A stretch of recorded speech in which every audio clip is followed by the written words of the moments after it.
morning. The hearing will come to order. The Committee on Armed Services has convened this hearing to consider the pending nomination of Mr. Pete Hegseth to be Secretary of Defense.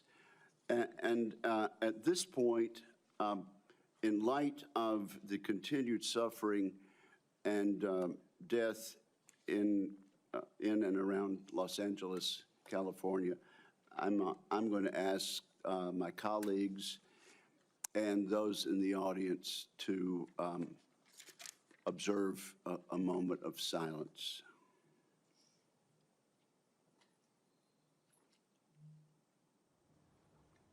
Amen. Thank you. I also want to take this opportunity to thank my good friend, Ranking Member Jack Reed. This is my first opportunity to chair this committee in this Congress. I want to thank Senator Reed. Under his chairmanship, he proved time after time that he cares deeply about national security and about the United States of America, and particularly the men and women who wear the uniform and stand watch both here and around the world to protect the United States. Senator Reed, I want to thank you for the many courtesies that you have extended to me in the past, and I look forward to working with you again in a bipartisan fashion this Congress.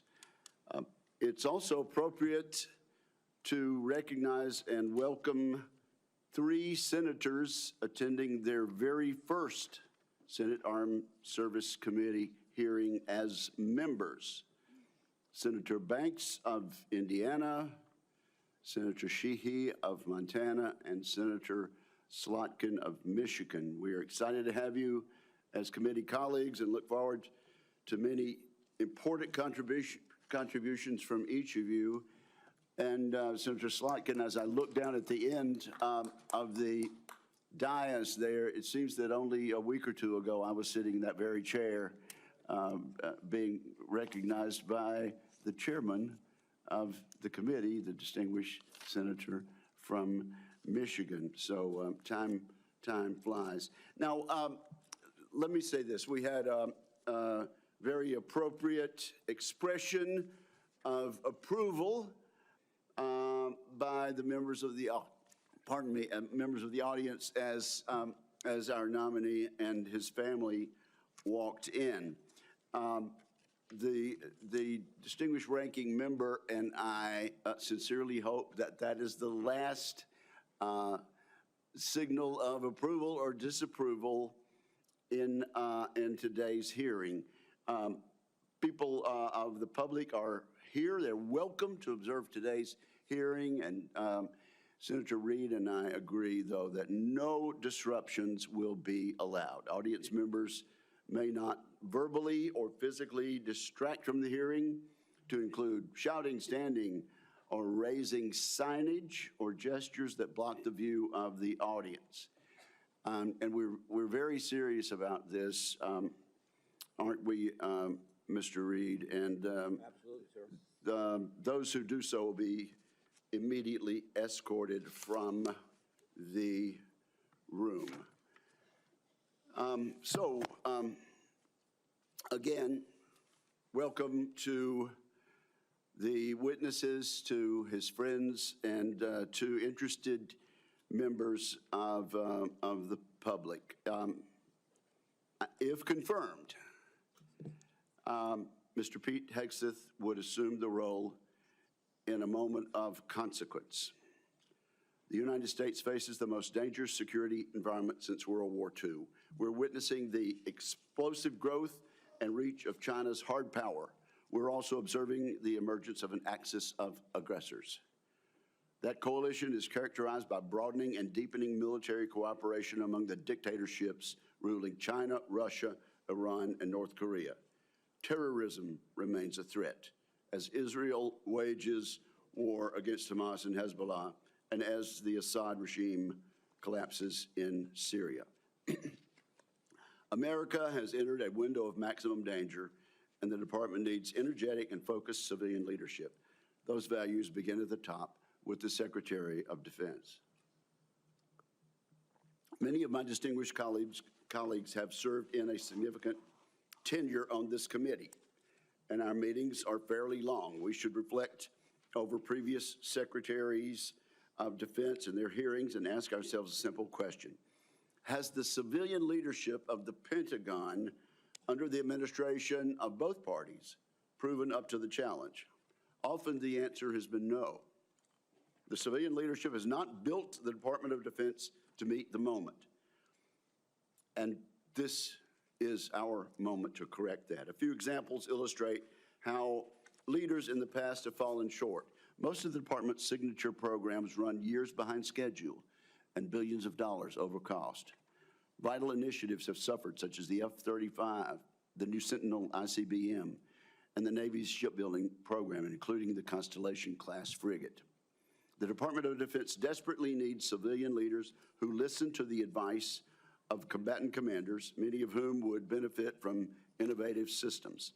Yet a risk-averse DoD culture has kept too many promising technologies on the wrong side of the so-called valley of death. That tenuous period between experimental prototypes and production contracts. Defense companies backed by venture capital receive less than 1% of defense contracts. As we all know, the Pentagon still cannot even pass an audit. The department must simplify and streamline its bureaucracy so it can respond to innovation. Staffs have ballooned. Organizations are top-heavy. Civilian leaders have promised time and again to slim down the bureaucracy, and perhaps genuinely hoped to. Every day, men and women in uniform make tremendous contributions to U.S. security. They and the American people deserve a Pentagon that does the same. Today's Department of Defense is no longer prepared for great power competition. It is not a national defense institution ready to achieve and sustain technological supremacy across the range of operations. Admittedly, this nomination is unconventional. The nominee is unconventional, just like that New York developer who rode down the escalator in 2015 to announce his candidacy for president. That may be what makes Mr. Hegseth an excellent choice to improve this unacceptable status quo that I just described. He is a decorated post-9/11 combat veteran.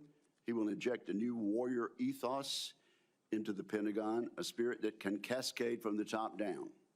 Mr. Hegseth will bring energy and fresh ideas to shake up the bureaucracy. He will focus relentlessly on the warfighter and the military's core missions, deterring wars and winning the ones we must fight. He will bring a swift end to corrosive distractions such as DEI. Today, many simply acknowledge and live with the systemic problems I have mentioned earlier in acquisition, accountability, technology transition, and organizational civil service reform. Mr. Hegseth will actually move to fix these issues decisively.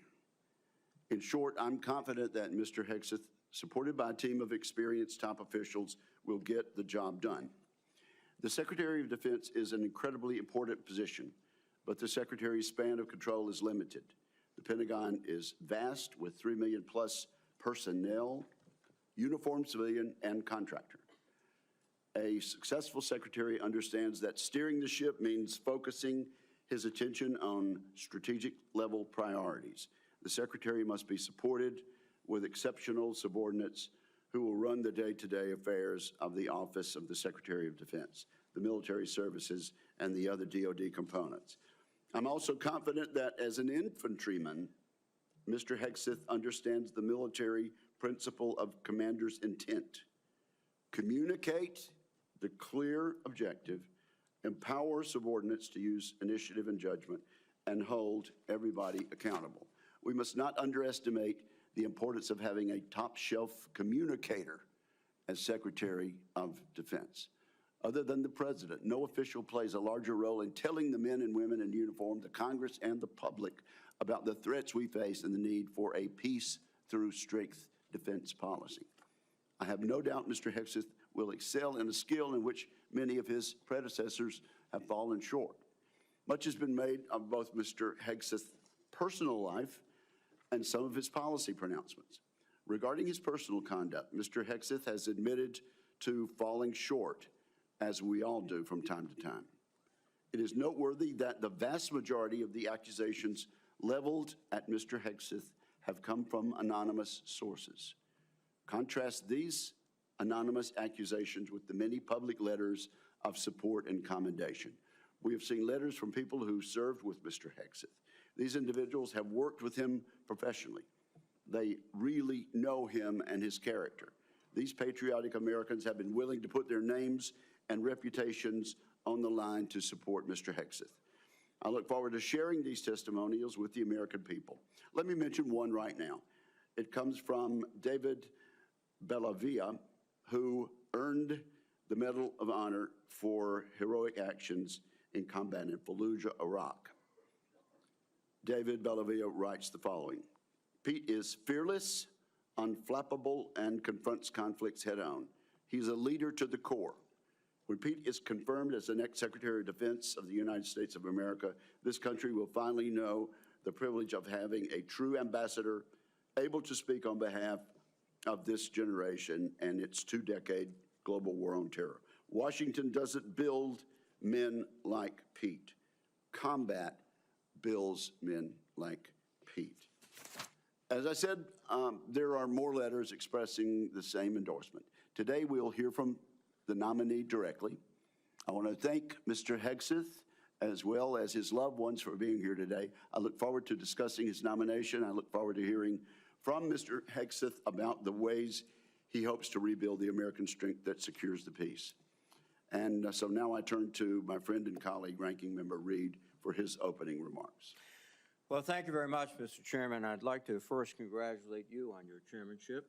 I look forward to continuing our committee's strong tradition of bipartisanship and collaboration. And thank you for your thoughtful and conscientious service to the committee over many years. Thank you very much, Mr. Chairman.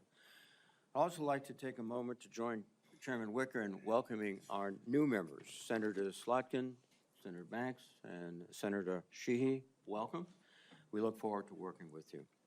Mr. Hegseth, I welcome you and your family to today's hearing, and I'm also glad to recognize my former colleague, Norm Coleman, and Congressman Mike Waltz. Thank you, Congressman. Mr. Hegseth, I want to begin by saying that I respect and appreciate your military service in the Army National Guard. I know from experience that there is no greater privilege than to lead American soldiers, and I thank you for answering the call. You have been nominated to be the Secretary of Defense. The Secretary is responsible for leading a department of 3.5 million service members and civilians, an annual budget of nearly $900 billion, and hundreds of thousands of aircraft, ships, submarines, combat vehicles, satellites, and the nuclear arsenal. The Secretary also plays a powerful role with our allies, partners, and adversaries abroad.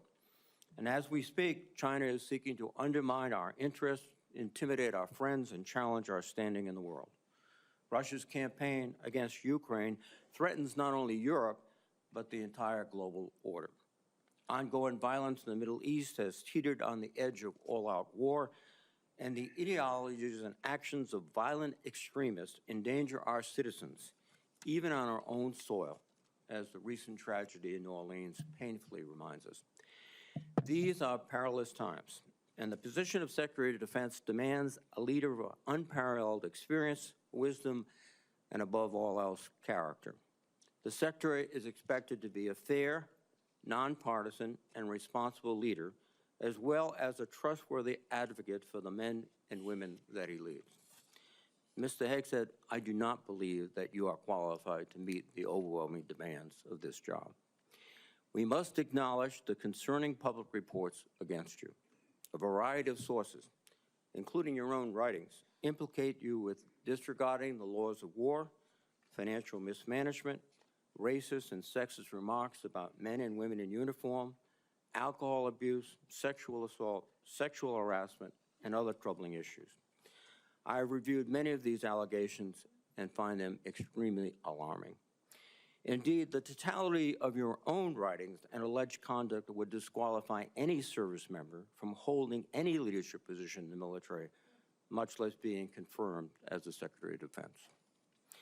Nonetheless, I understand that you reject many of these reports as they involve whistleblowers, non-disclosure agreements, and anonymous, although numerous, sources, including those who have faced political intimidation for sharing their experiences. I hope you will address each of these allegations thoroughly and truthfully during your testimony. Just as importantly, I hope you will pledge to prevent any repercussions for whistleblowers, both civilian and military, if confirmed. Mr. Hegseth, during our meeting last week, you said that if confirmed, your top priority would be, quote, restoring a warrior culture to the Department of Defense, because you believe the U.S. military has been weakened by political correctness. Over the years, you have made clear your opinion of the military's diversity initiatives. As you have said, quote, diversity is not our strength, unity is.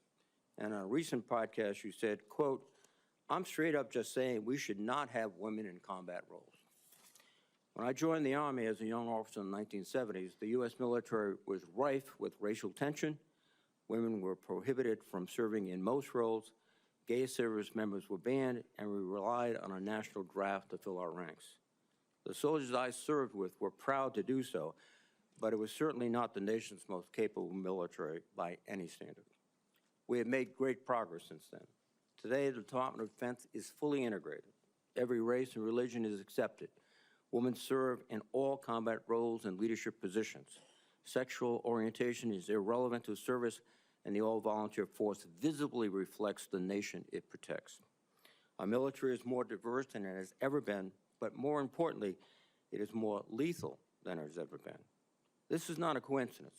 Mr. Hegseth, I hope you will explain why you believe such diversity is making the military weak and how you propose to undo that without undermining military leadership and harming readiness, recruitment, and retention.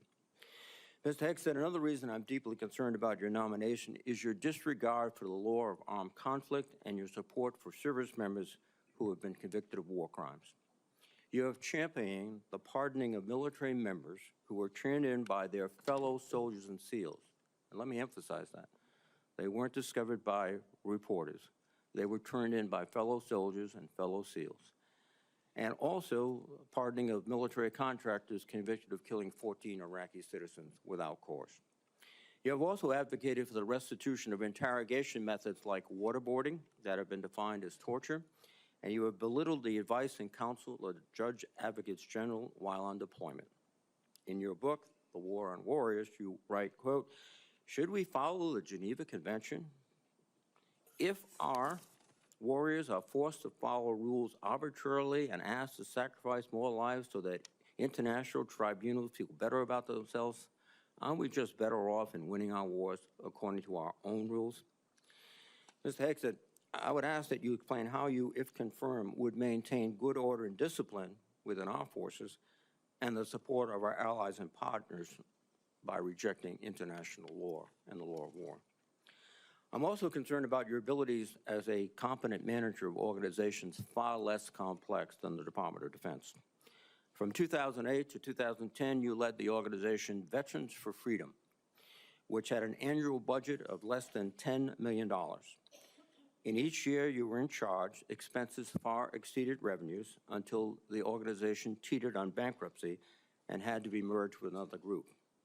In fact, according to public reporting, an independent forensic accountant reviewed the organization's finances and discovered evidence of gross financial mismanagement. I would note that this report has not been made available to any government agencies, which is, I think, alarming. But a Republican advisor to you during your tenure at the organization who read the report stated, and I quote, I watched him run an organization very poorly, lose the confidence of donors. The organization ultimately folded and was forced to merge with another organization who individuals felt could run and manage funds on behalf of donors more responsibly than he could. I don't know how he's going to run an organization with an $857 billion budget and 3 million individuals. And that is the only comment we've had and the only access we've had to the forensic report. A similar thing happened with the Concerned Veterans for America, a second veterans group that you led from 2011 until 2016. During those 5 years, tax records show that the organization spent more than it raised. Just as troubling are reports that a significant amount of debt was incurred from social events and parties filled with excessive drinking and questionable personal behavior. Mr. Hegseth, I hope you will explain what actions you will take, if confirmed, to be a better steward of Defense Department's large budget. Finally, while I appreciate our meeting last week, it is unacceptable that you did not meet with any other Democratic members of this committee before this hearing, as has been our bipartisan tradition. During my time in the Senate, I have voted for and worked closely with Secretaries of Defense appointed by Republican presidents. While we may disagree politically, there was always an understanding that rank partisanship should have no place when it comes to providing for the men and women who serve in uniform. And Mr. Hegseth, I am troubled by the many comments you have made both as a commentator and in your published writings. For example, in your book, American Crusade, you wrote, quote, "Modern leftists who represent the soul of the modern Democratic Party literally hate the foundational ideas of America." You also wrote, "The other side, the left, is not our friend. We are not esteemed colleagues, nor mere political opponents. We are foes. Either we win or they win. We agree on nothing else." Mr. Hegseth, if confirmed as Secretary of Defense, you would lead an organization that, like the country it represents, is composed of Democrats and Republicans. Yet your language suggests that you regard many of these men and women as foes. And I would ask you to explain why service members and civilians who do not share your political opinions can trust that they will not be targeted during your tenure. Indeed, the challenge of the Secretary of Defense is to remove partisan politics from the military. You propose to inject it. This would be an insult to the men and women who have sworn to uphold their own apolitical duty to the Constitution. Mr. Hegseth, you are the 9th nominee for Secretary of Defense that I've had the honor to consider as a member of the Senate Armed Services Committee. I have voted in favor of all your predecessors, including those in the first Trump administration. Unfortunately, you lack the character and composure and competence to hold the position of Secretary of Defense. Thank you. Thank you, Senator Reid. And now it's my privilege and honor and pleasure to recognize 2 witnesses who have come forward to introduce our nominee. First, I recognize my former colleague and former Senator Norm Coleman of Minnesota for the purpose of an introduction. Norm, we are glad to see you and glad to have you back, and you are recognized for an introduction. Thank you, Mr. Chairman, Ranking Member Reid, members of the committee, my former colleagues. I'm honored to introduce a son of Minnesota to you, Pete Hegseth. As a senator from Minnesota, I spent many hours with this young man as he walked the halls of Congress advocating on behalf of America's veterans. And he is young in the best sense of the word. He is strong, focused, intelligent, incisive, a great listener, and is almost supernaturally energetic, just what we need in a Secretary of Defense in times of massive change. He is the real deal. F. Scott Fitzgerald was a writer in my city of St. Paul, and said the problem with America is that there are no second acts. He was wrong. Pete was a brave soldier, has been an able communicator, and I believe is about to begin a great second act as our Secretary of Defense. He has struggled and overcome great personal challenges. Please don't give in to the cynical notion that people can't change. We need the ones who can change to lead us, to be beacons of hope, and to remind us that grace can lead us home. 4 years ago, President Biden's nominee, Lloyd Austin, a good and honorable man, received 97 votes on the floor of the Senate.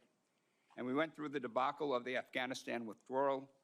Putin invaded Ukraine. The Houthis endanger our shipping lanes. We witnessed Israeli miracles against America's enemies in the Middle East, where the United States was more of an impediment than a help.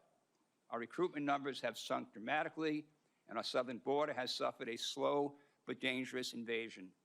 Yes, Pete Hegseth is an out-of-the-box nominee, and I say it's high time to get out of the box. One more thought. The country longs for a government of less division and more respect and dignity.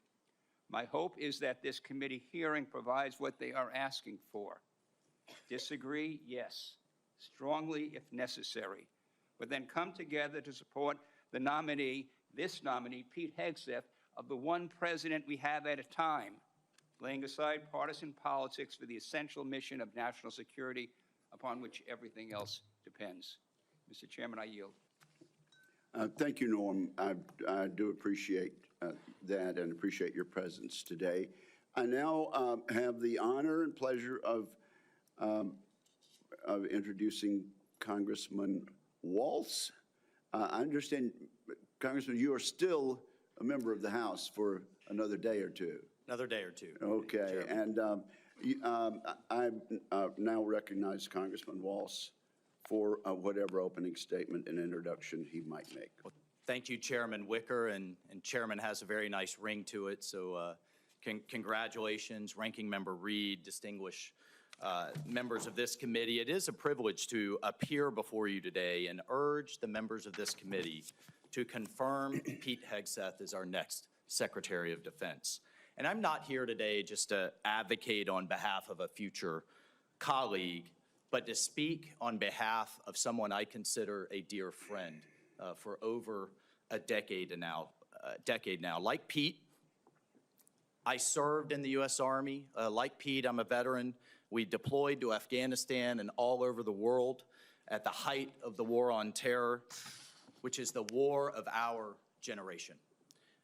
And like thousands of other warfighters, we've witnessed the hardships of war.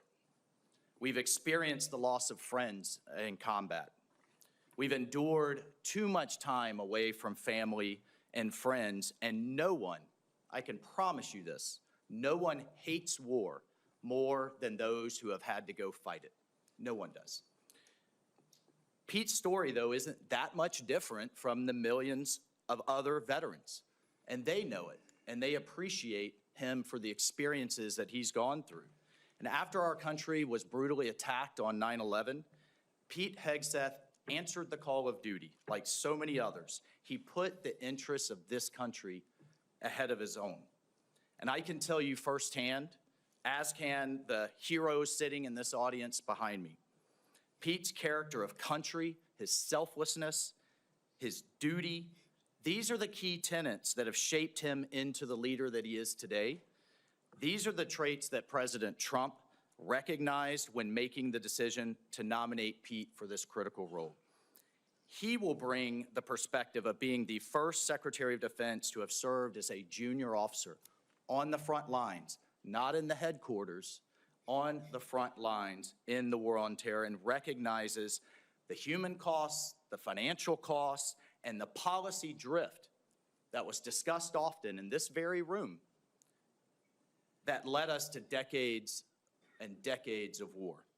So not only does he understand the threats he faces, but as the chairman mentioned, he is brilliant, in my mind, at communicating those to the American people in a way that is often not communicated in Washington, D.C., to reach out to the American people so that they understand why the military needs to do what it needs to do. And look, I have no doubt that he is going to get the Pentagon back to its primary mission, lethal readiness. That warrior ethos is what our enemies will respect. That warrior ethos is what our enemies will fear, and it's that warrior ethos that will keep the peace. And so, ladies and gentlemen, in my humble opinion, our military deserves better than it's getting. Our country faces a devastating recruitment crisis. Men and women are not volunteering to serve at the levels required. Our readiness is down. Our costs are up. And it seems like nearly every major weapon system, again, often discussed in this very room, is costing too much, delivering too little, and taking way too long. The bottom line is the status quo is unacceptable. It's not working. And the members of this committee, you all know it. You know it's not working. And the members of the House Armed Services know it's not working. And we have hearing after hearing, year after year, And here we are, decades later, describing the same problems. The Pentagon has continuously failed audits. The businesses that want to do business with the Pentagon have to pass an audit, but the entity itself fails an audit. Innovation is stalled, morale is down, standards have been weakened, and meritocracy is less valued. And as a result, our adversaries have been emboldened all over the world. Ladies and gentlemen, it's time for change. It is time for change. You all have literally seen thousands of veterans, as the chairman cited one amazing Medal of Honor recipient. But we have seen thousands of veterans expressing their support for Pete. This is a man who can reinvigorate that warrior ethos, and this is a man that will lead. I can't imagine having a more capable partner in my position as National Security Advisor. Pete is a man of family, of faith, and he's committed to making our country strong again. And most importantly, and brother, I know this in my core, he will always have as a first principle the service members that are out there on the front lines for all of us at the heart of every decision he makes. So senators, I urge you to support this confirmation. It is critical that President Trump has his national security team in place for the challenges ahead, and I thank you. Thank you, Mike, for your testimony, and I'm guessing that each and every member of this committee will want to have you on speed dial for the next few years. So thank you both. Our two guests may stay, or I know they have other engagements and responsibilities also, but thank you both for your testimony. At this point, Mr. Hegseth, I'm required to ask you as a nominee a series of questions that the committee asks all civilian nominees who appear before it. If you would, please simply respond in the affirmative or negative to each question. Have you adhered to applicable laws and regulations governing conflicts of interest? Yes, sir. Have you assumed any duties or taken any actions that would appear to presume the outcome of the confirmation process? No, sir. Exercising our legislative and oversight responsibilities makes it important that this committee, its subcommittees, and other appropriate committees of Congress receive testimony, briefings, reports, records, and other information from the executive branch on a timely basis. Do you agree, if confirmed, to appear and testify before this committee when requested? Yes, sir. Do you agree to provide records, documents, and electronic communications in a timely manner when requested by this committee, its subcommittees, or other appropriate committees of Congress, and to consult with the requester regarding the basis for any good faith delay or denial in providing such records? Yes, sir. Will you ensure that your staff complies with deadlines established by this committee for the production of reports, records, and other information, including timely responding to hearing questions for the record? Yes, sir. Will you cooperate in providing witnesses and briefers in response to congressional requests? Yes, sir. Will those witnesses and briefers be protected from reprisal for their testimony or briefings? Yes, sir. All right. So at this point, Mr. Hegseth, you are recognized for your opening statement. Well, thank you, Chairman Wicker, Ranking Member Reed, and all the members of this committee for this opportunity today. I'm grateful for and have learned a great deal from this advise and consent process. Our founders knew what they were doing. Should I be confirmed, I look forward to working with this committee, senators from both parties, to secure our nation.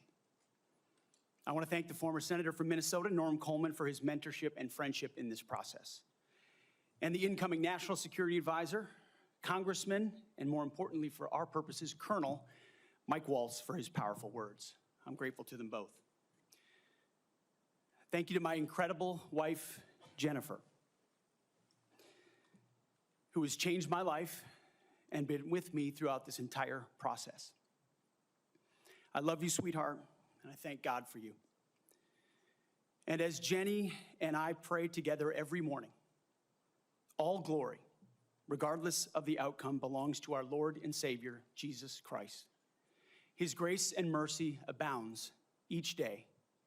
May his will be done.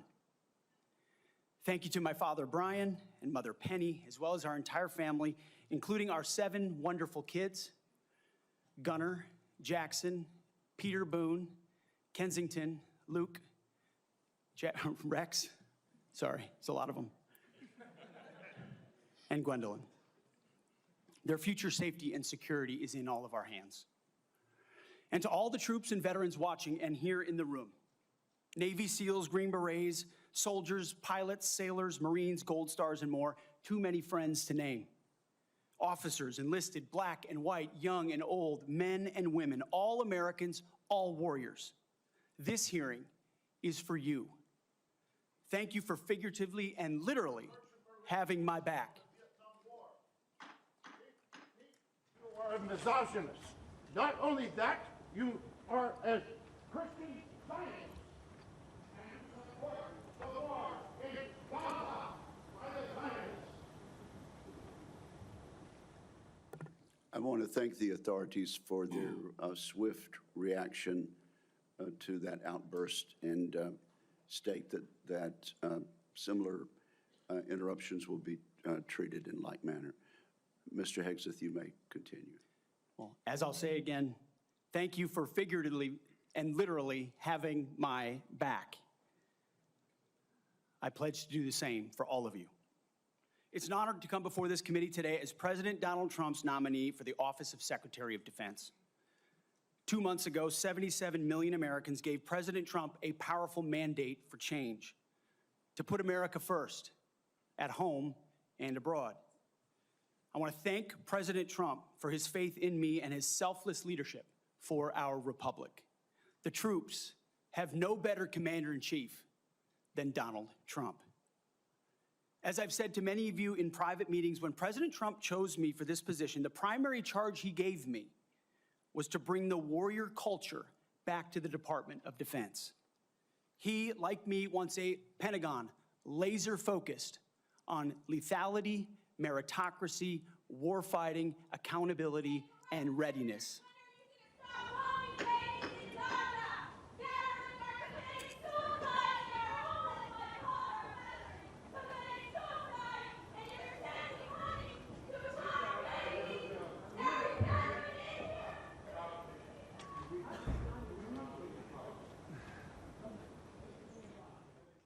You may continue, sir. Returning the Pentagon back to warfighting, that's it. That's my job. Mr. Hegseth, suspend your remarks. Let me just say this. The Capitol Police are going to remove immediately individuals that are disrupting the hearing. I see a pattern attempted to be inflicted on the committee, and we're simply not going to tolerate that. You may proceed.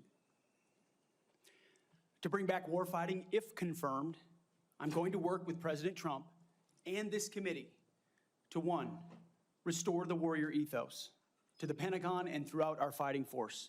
In doing so, we will reestablish trust in our military, addressing the recruiting crisis, the retention crisis, and readiness crisis in our ranks. Members of the security force will remove members.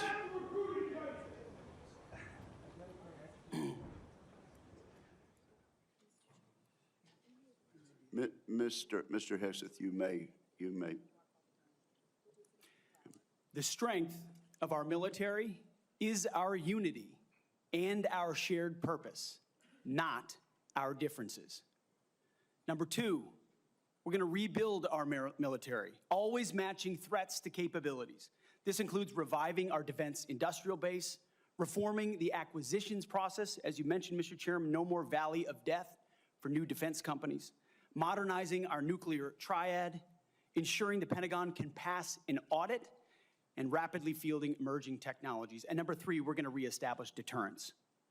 First and foremost, we will defend our homeland, our borders, and our skies.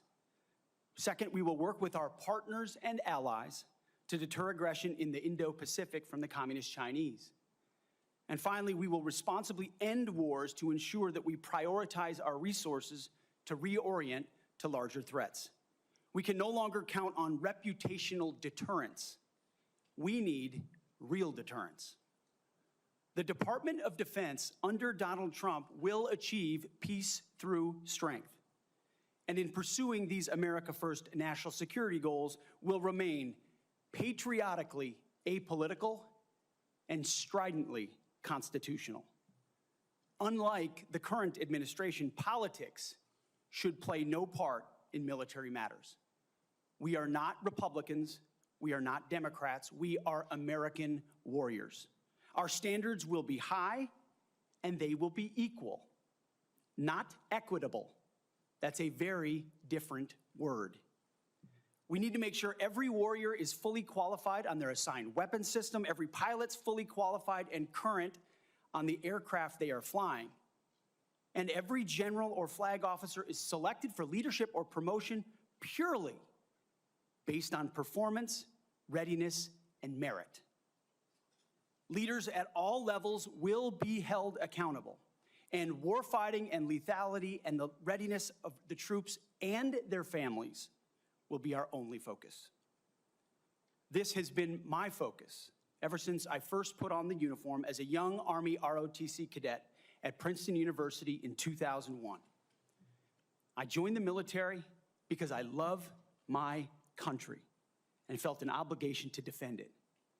I served with incredible Americans in Guantanamo Bay, in Iraq, in Afghanistan, and on the streets of Washington, D.C., many of which are with me here today.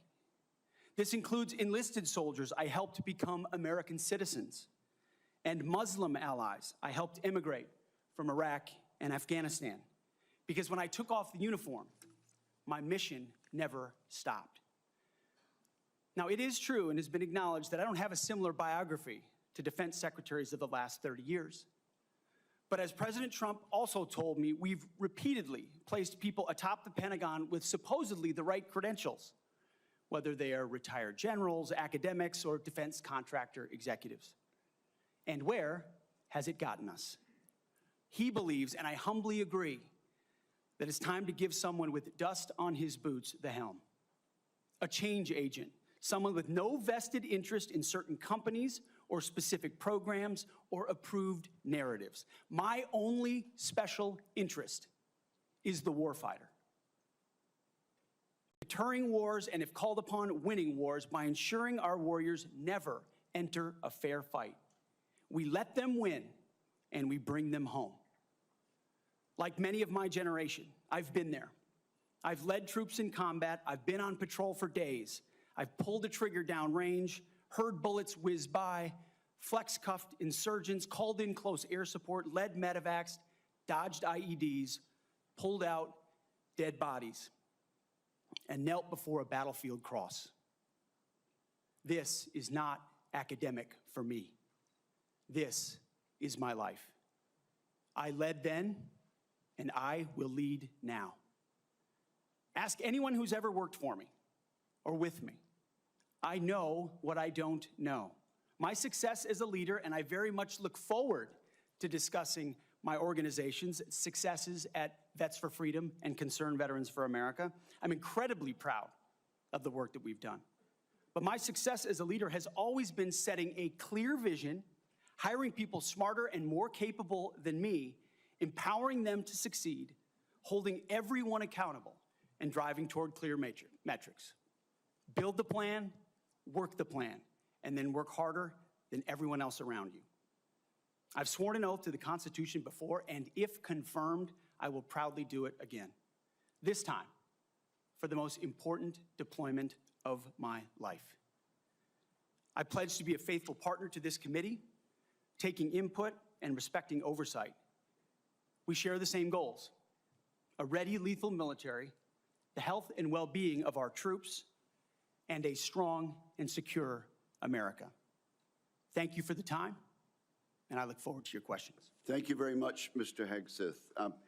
Before we begin with member questions, I would like to remind my colleagues that consistent with the bipartisan staff agreement from December, and in concert with exactly how this committee dealt with the last Secretary of Defense nominee, each member will be recognized for one round of 7 minutes to question the nominee. Out of respect for the time of all members of this committee, the time limits will be tightly enforced.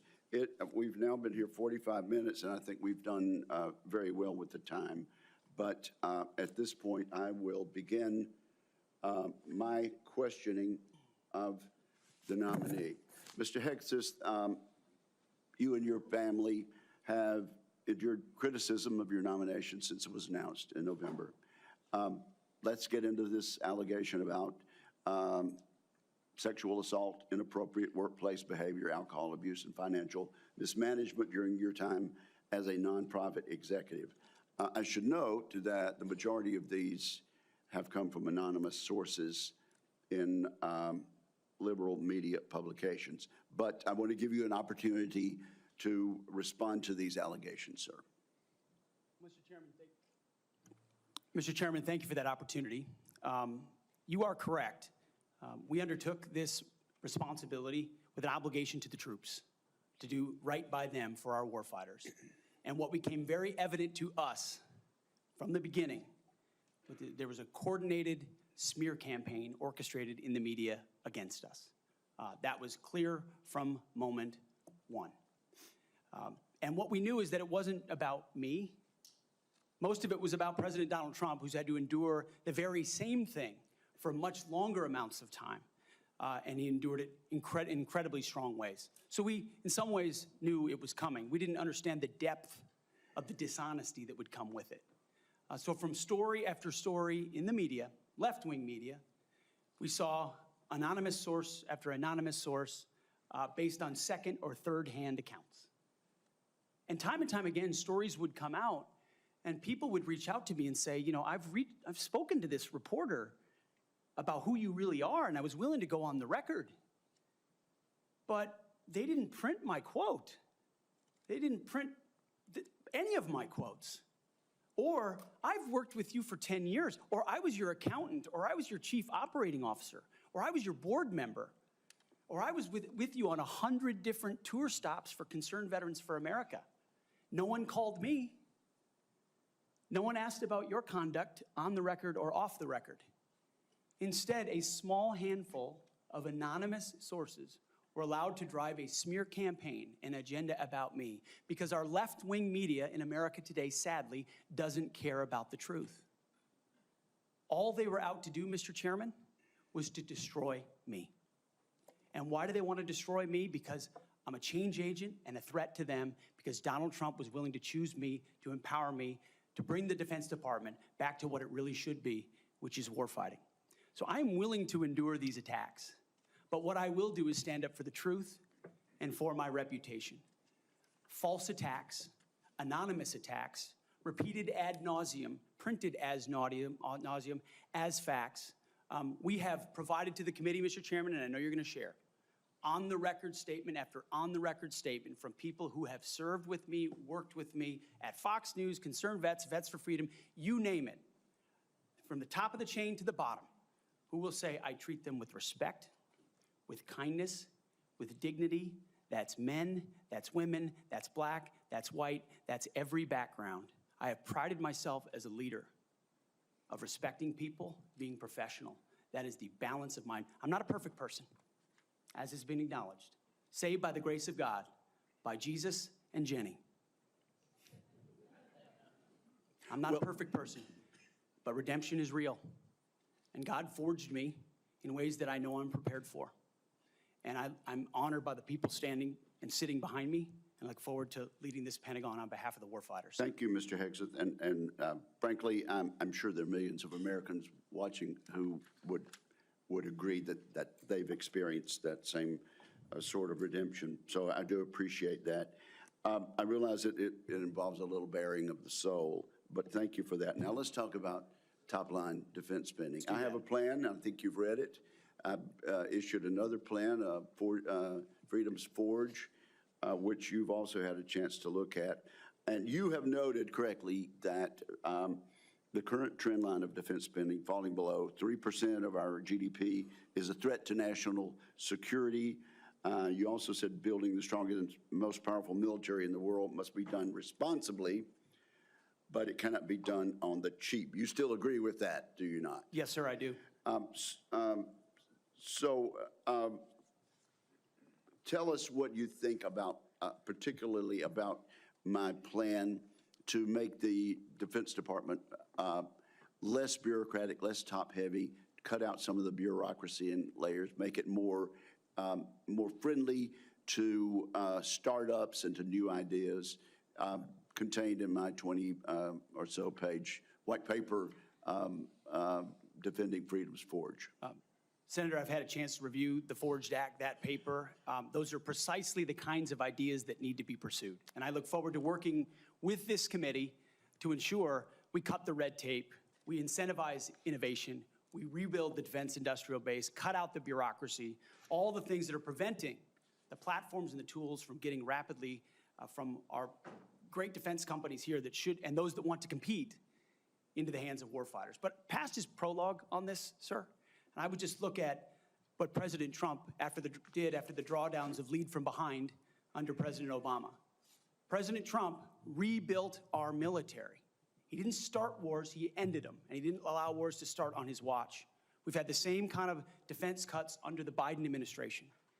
And so, look, I would present to the committee the reputation of President Donald Trump and me coming alongside him to ensure we have peace through strength by rebuilding our military, investing as necessary. Going under 3%, Mr. Chairman, is very dangerous.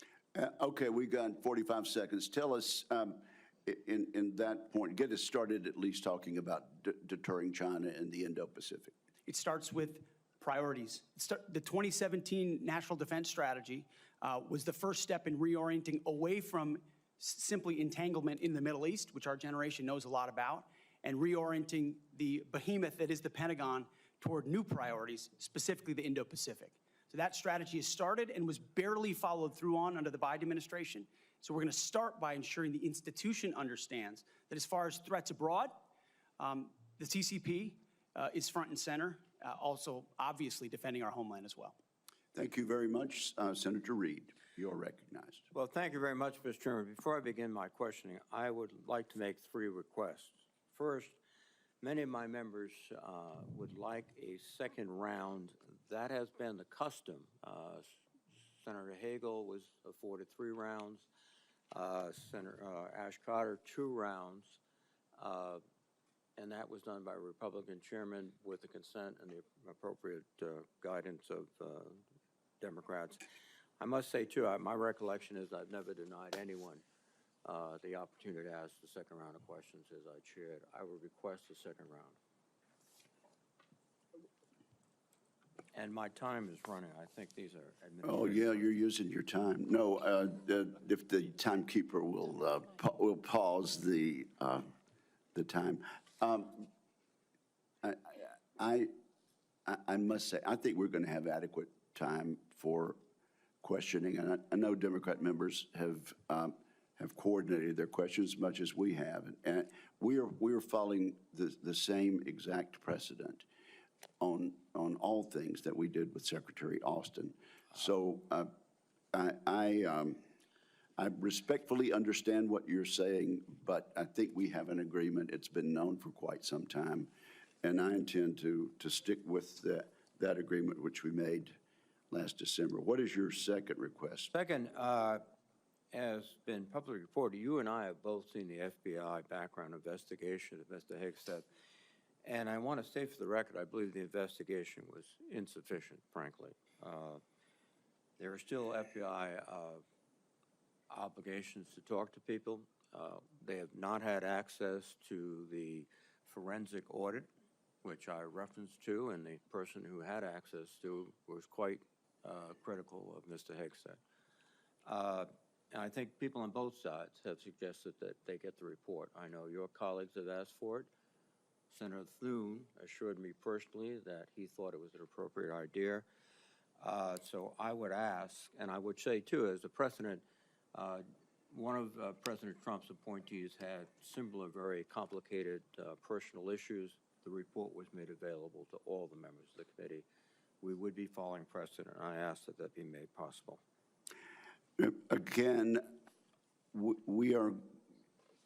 there's been much discussion about this, and what I intend to do is follow the exact precedent that we've had for the last two hearings with regard to secretaries of defense.